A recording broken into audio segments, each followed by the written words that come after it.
இவருக்கு அடுத்து யாரு பாய் என்ன யார் பிளானிங்? அவ்வளோதான் முடிச்சு டக்குனு கொடுத்து முடிச்சு விட்ருங்க. அலமதுல்லா இது ஒரு கண்ணியமான முறையில் வீட்டுக்கு எனக்கு பயந்துட்டான் நாளா நான் சினிமா போயிடும் இவ்வளோ பேர் சேர்ந்து ஒன்று செய்யலாம்னா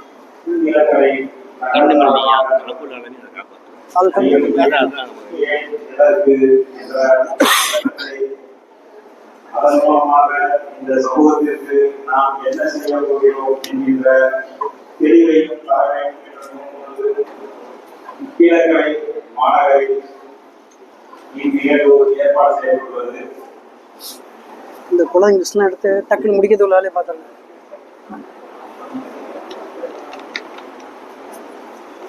இந்நிகழ்ச்சியை மிக சிறப்பாக ஒருங்கிணைத்து வரும் சகோதரர் சையத் இப்ராஹிம்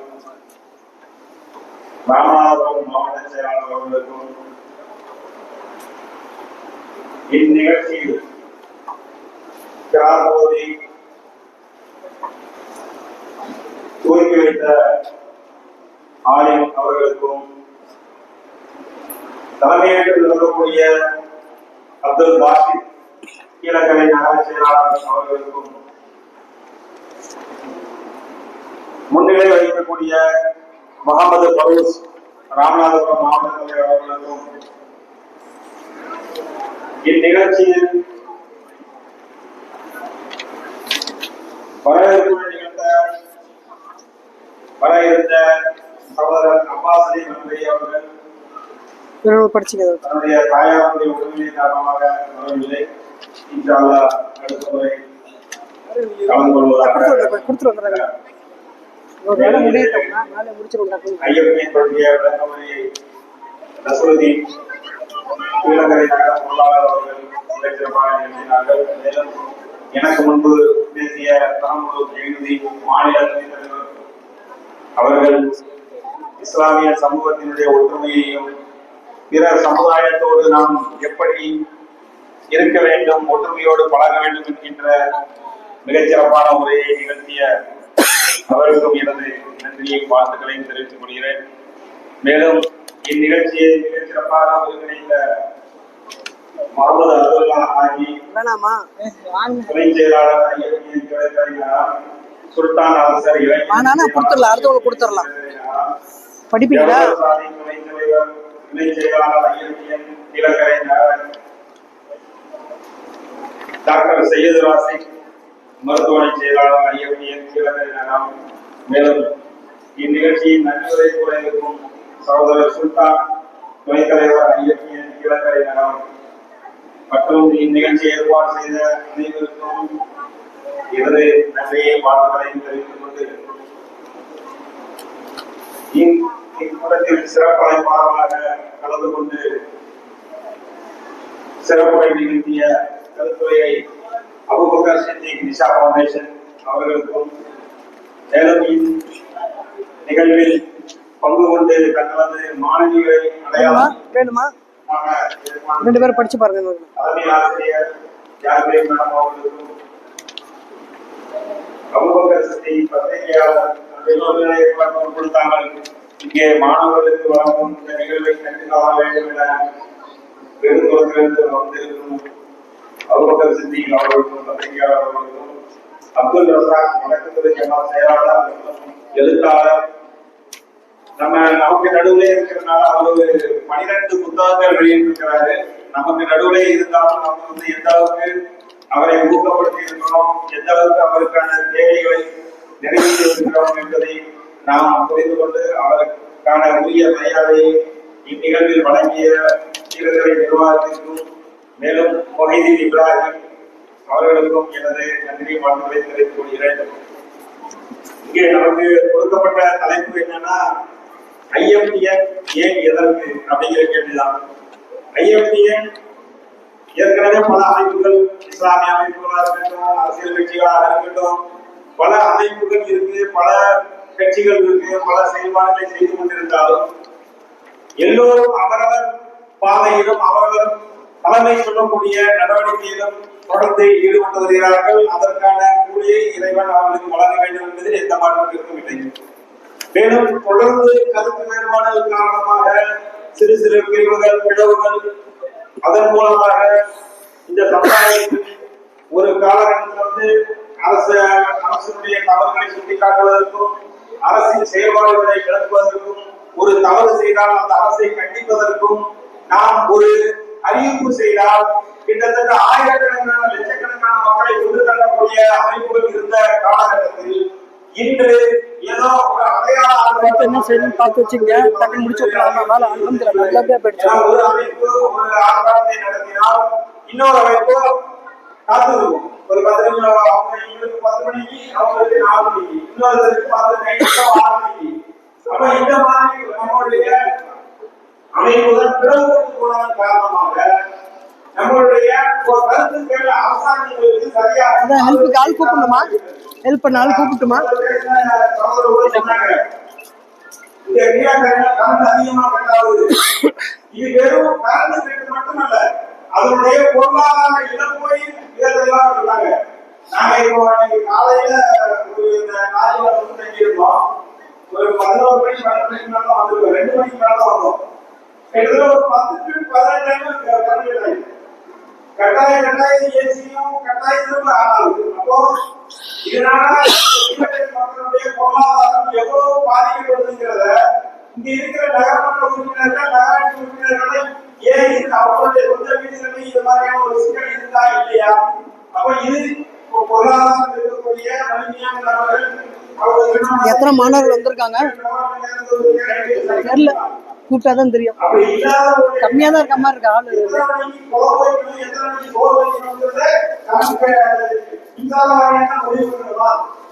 இந்த நிலையெல்லாம் இருக்கா? அப்போ எப்போ கரண்ட் இருக்கோ பெண்களுக்கான பிரச்சனை எவ்வளவு இருக்குங்கிறது அந்த கிழக்கு வந்து உடனடியாக அதை வந்து ஒரு கருத்துல போடணும். இது வந்து கரண்ட் இல்லாம இன்னைக்கு உலகம் வாழ முடியாதுன்ற ஒரு சூழ்நிலை நம்ம உருவாக்கிட்டோம். இந்த நிலையில வந்து கரண்ட் இல்லாம ஒரு எந்த ஒரு வேலையும் செய்ய முடியாது. 5 நிமிஷம் ஒரு ரிலாக்ஸா ஒரு சேர்ல உட்கார்ந்தா கூட கரண்ட் ஃபேன் இல்லாம ஒன்றும் செய்ய முடியாது. அப்ப இந்த மாதிரியான நிலைகள் வந்து ஃபேன் எல்லாம் வந்து அடிக்கடி கரண்ட் கட் ஆகும்போது லோ வோல்டேஜ் ஹை வோல்டேஜ்ல அது பஸ்ட் ஆகிறதுக்கு வாய்ப்பு இருக்கு. அப்ப இது மாதிரியான விஷயங்களை வந்து நம்ம கூட்டமைப்பா செய்வோம். நீங்க வந்து தனி நபர்களாக தனி அமைப்பாளராக கட்சிகளாக இப்ப ஒரு கரண்ட் கட் அப்படின்னு சொன்னா இது எதிர்கட்சி மட்டும்தான் பண்ணக்கூடிய வேலை அப்படின்னு நம்ம நினைக்க கூடாது. எல்லோருக்கும் அந்த பொறுப்பு இருக்கு, நமக்கும் அந்த பொறுப்பு இருக்கு. எந்த அளவுக்கு இந்த கரண்ட் கட் விஷயத்தை விட அரசுக்கு எடுத்துரைக்கணுமோ அந்த அளவுக்கு எடுத்துரைக்கல அப்படிங்கிறதுனாலதான் இந்த ஊரை தொடர்ந்து இப்படி 10 பயணிகளுக்கு கரண்ட் கட் ஆகும். நம்ம இந்த மாதிரி விஷயங்களை நம்ம அனைவரும் ஒரு 50 பேர் போய் ஒரு மின்சார வாரியத்தில் நிர்ணயிக்க வைக்கிறாங்க. இன்னும் தெளிவா முஸ்லீம் அல்லாம எல்லாம் ரொம்ப வந்துடும்.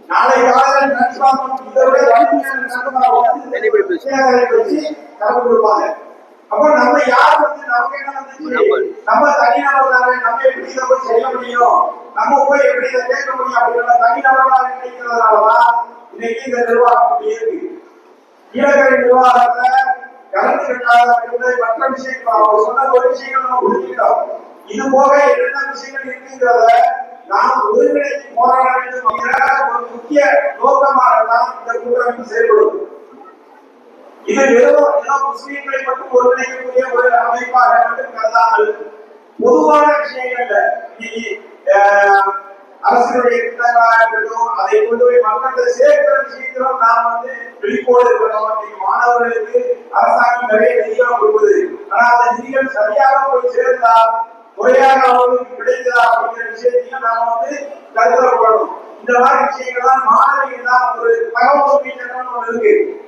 ஆர்டிஐல கீழக்கரை நகரத்துல எத்தனை பேருக்கு இந்த குறிப்பிட்ட மாணவர்களுக்கான நிதி கிடைத்தது, எத்தனை பேருக்கு கல்வி உரிமை சட்டத்தில் இந்த பள்ளிகள் இருக்கக்கூடிய பள்ளிகள் வந்து 25% கண்டிப்பாக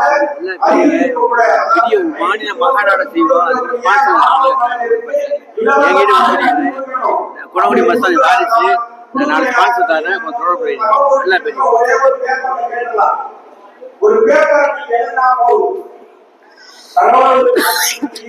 இந்த வருஷத்துல அதாவது 2024-25 வருஷத்துல என்னென்ன எத்தனை மாணவர்களுக்கு இந்த கல்வி நிறுவனம் வந்து இதை கொடுத்தாங்க, எத்தனை பேருக்கு வந்து இந்த கல்வியை கொடுத்திருக்காங்க அப்படின்னு ஒரு வார்த்தை கேட்டோம்னா நமக்கு தகவல் வந்துடும். அந்த தகவலின் அடிப்படையில மேலும் கிடைக்காத மாணவர்கள் அல்லது சில பள்ளிகள் அதை முறையாக அந்த மாணவர்களுக்கு கொடுக்காத போது நாம் அவர்களிடமிருந்து அந்த அரசாங்கத்திடமிருந்தும் சரி இந்த பள்ளி நிர்வாகத்திடமிருந்து பெற்றுத் தருவதற்கு தேவையான வேலைகளை செய்ய முடியும். இது வந்து அரசாங்கம் கொடுக்குது, அதை பெற்றுக் கொடுக்கறதுக்கு நமக்கு வந்து இந்த மாணவர்களும் ஆசிரியர்களும் இதுல வந்து முக்கியமா பங்களிக்கணும். அந்த பங்களிப்புல அவங்களுடைய ஆசிரியர்களுடைய பங்களிப்பு முக்கியமானது என்று மாற்று கருத்து இல்லை. இதுல முக்கியமா வந்து ஒரு ஆசிரியர்கள் நாம் வந்து ஒரு நபருக்கு கல்வி கொடுப்பதன் மூலமாக ஒரு சதக்கத்துல் ஜாரியா என்கின்ற ஒரு நிலை இருக்குது.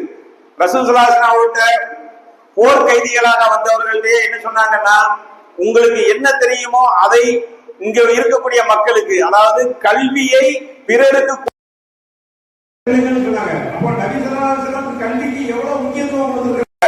ஒரு பிடிக்கப்பட்ட ஒருவர் தன்னுடைய விடுதலைக்காக தான் கற்ற கல்வியை கொடுத்து விட்டு செல்லலாம் அப்படிங்கிற அளவுக்கு கல்விக்கு முக்கியத்துவம் கொடுத்திருக்கிறாங்க. அதே மாதிரி இன்னைக்கு ஆசிரியர்கள் பணி வந்து சாதாரண பணி இல்ல. 3 முக்கியமாக தொடர்ந்து நாம் இறந்த பிறகும் நமக்கு நன்மை தரக்கூடிய விஷயங்களாக இருக்கக்கூடியது 3 விஷயம். அதுல முக்கியமானது இந்த ஆசிரியர் பணி. கல்வியை நாம் பிறருக்கு எத்தி வச்சிட்டோம்னா அவருக்கு அவருடைய சந்ததிக்கு இப்படி இந்த கல்வியினுடைய தொடர் நிகழும். இந்த உலகம் அழியும் மட்டும் தொடர்ந்து கொண்டே இருக்கும். அந்த தொடர்ந்து கொண்டே இருக்கக்கூடிய ஒவ்வொரு நிலையிலும் இந்த ஆசிரியர்களுக்கான நன்மைகள் கிடைத்து கொண்டே இருக்கும். சதக்கத்துல் ஜாரியாவில முக்கியமானது. அதனால இந்த ஆசிரியர் பணி ஏதோ சம்பளத்துக்காகவோ வேலைக்காகவோ வேற வழி இல்லாம இது செய்யறாங்கிறது ஒரு நோக்கத்தை தாண்டி அவர்களுக்கு இறைவனுடைய நன்மை இறந்த பிறகும் கிடைக்கும், தொடர்ந்து கிடைக்கும் என்பதுல எந்த மாற்று கருத்தும் இல்லை. அது வந்து இஸ்லாம் மிக தெளிவாக சொல்லியிருக்கு. அதே மாதிரி மாணவர்கள் அரசியலில் ஈடுபட வேண்டும்.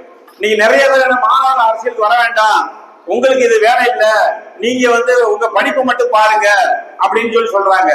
அது இல்லை. மாணவர்கள் அரசியலுக்கு வர வேண்டும். ஒரு மாணவன் அரசியலுக்கு வந்து, அரசியல்னா ஏதோ நீங்க நினைக்கிற மாதிரி ஏதோ ஒரு கட்சியில போய் சேர்றதோ ஒரு அமைப்புல போய் சேர்ந்து கொடி பிடிக்கிறது கோஷம் போடுறது இல்ல அரசியல். நீங்கள் செய்யக்கூடிய அத்தனையிலும் அரசியல் இருக்குது. இப்ப சொன்ன கல்வி, இந்த கல்வி உங்களுக்கு சரியாக கிடைத்திருக்கிறதா, இதனுடைய பொருளாதாரம் அரசுடைய திட்டங்கள் உங்களுக்கு வந்து சேர்ந்திருக்கிறதா, அப்படி சேரல அப்படிங்கும் போது அதை எதிர்த்து கேட்பதும் ஒரு அரசியல் தான்.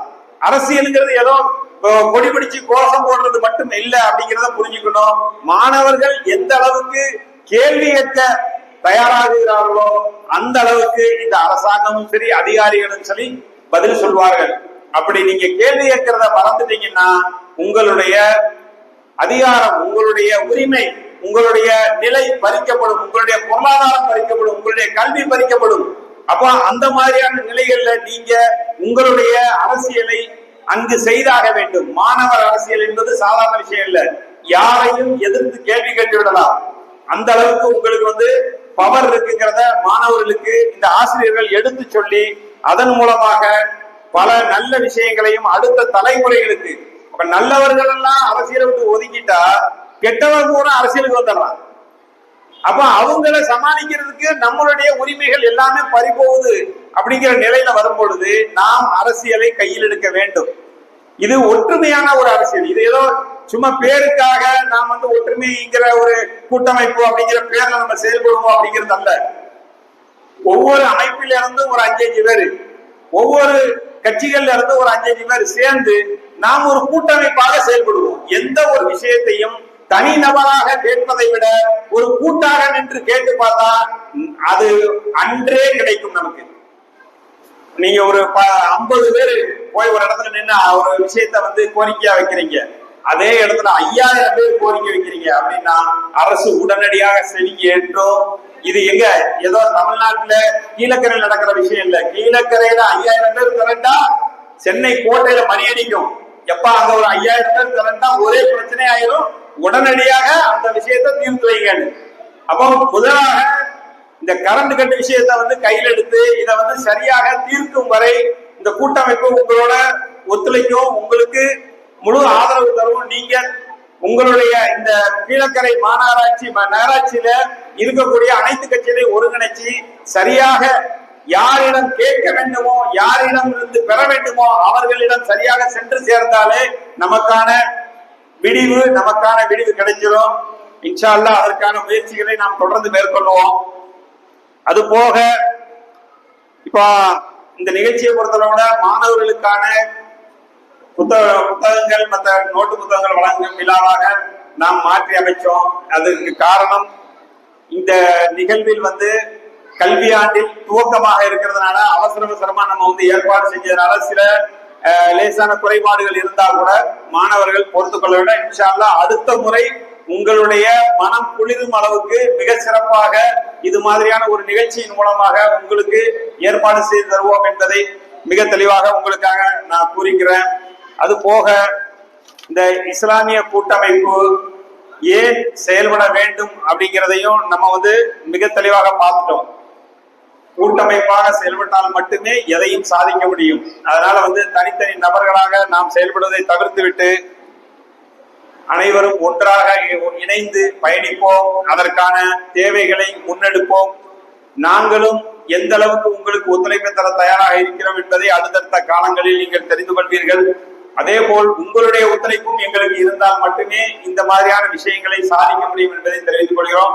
மேலும் மாணவர்கள் அதிகமாக காத்திருக்கிறதுனால சுருக்கமாக உரையை பிடித்துக் கொள்கிறேன். அஸ்ஸலாமு அலைக்கும் வரஹ்மத்துல்லாஹி வபரகாத்துஹு.